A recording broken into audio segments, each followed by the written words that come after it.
In my book, Physics of the Impossible, I mentioned the dazzling forms of technology that we may have in the future, but I'm also careful to point out that there are wild cards.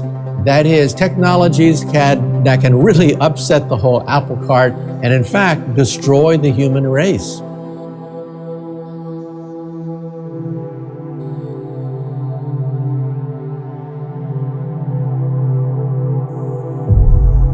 For example, let's say you take the AIDS virus or Ebola virus and you weaponize it so that it's airborne. Think about that. You sneeze and it's a death warrant. And the question is that possible? Well, the answer is yes. It's unlikely, but it is possible because we know the genes that are responsible for being airborne. And we also know that the AIDS virus is actually quite simple. It has less than 10 genes. Also, we should realize that a government in the future may decide to weaponize a virus one day. And in the coming decades, high school kids will have the capability of, in some sense, manipulating life forms.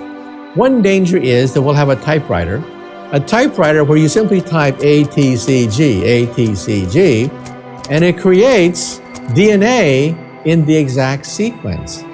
And so it's conceivable that in the future, high school kids, for their high school science fair project, will simply type letters on a keyboard and create different kinds of life forms. That's something that is actually fairly close to becoming a real possibility.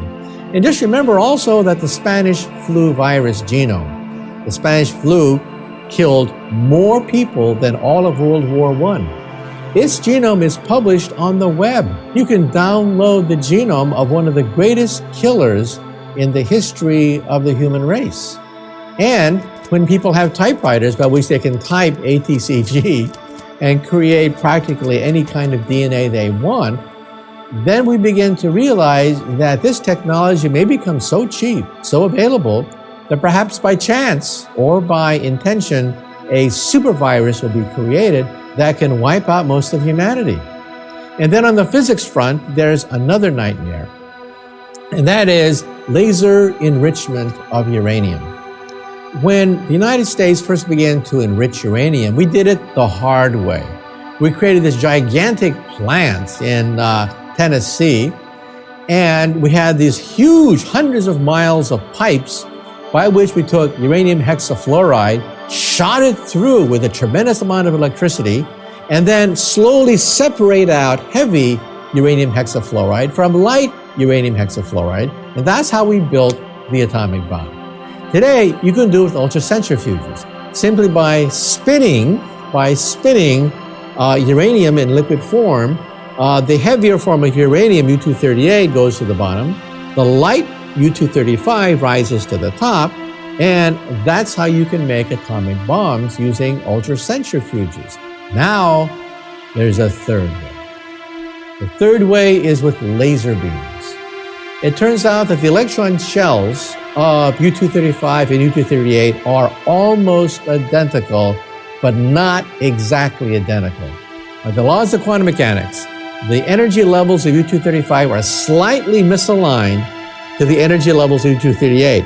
You can create a laser beam with exactly the energy of the difference between these two, so that you can activate one but not the other. In other words, laser beams can be used to zap these atoms and separate out U-235 from U-238. Well, this means that in some sense, somebody in their basement at some point in the future might be able to build a separation device to create U-235. That's a nightmare that we don't have yet, but it's a nightmare that we will have in the coming years as the price of laser enrichment of uranium starts to go down. A third thing to worry about is global warming. Now, we can debate how much human activity drives global warming, but we do know the Earth is heating up. If you extrapolate that into the future, parts of Manhattan may be underwater. We may have to build dikes around certain cities like San Francisco, Boston, and New York City. New Orleans may, who knows, have to be simply taken off the list because most of it is below sea level. and may not be able to sustain a rising level of seawater around the world. Also, the United States Pentagon commissioned a report from the Global Business Network asking what is the worst case political military scenario if global warming gets out of control. And their conclusion was it could spark a nuclear war. Think of, for example, the border between Pakistan, India, Bangladesh. That's a hotspot because of the fact that Bangladesh could be flooded in the future by global warming, in which case hundreds of millions of refugees could go flooding into other countries, and nations that have nuclear weapons may actually use nuclear weapons to defend their disintegrating borders. So in my book, Physics of the Future, I talk about the bright side, about fantastic technologies that we will have in the next 20, 50, 100 years. But hey, let's be blunt about this. There's also a dark side.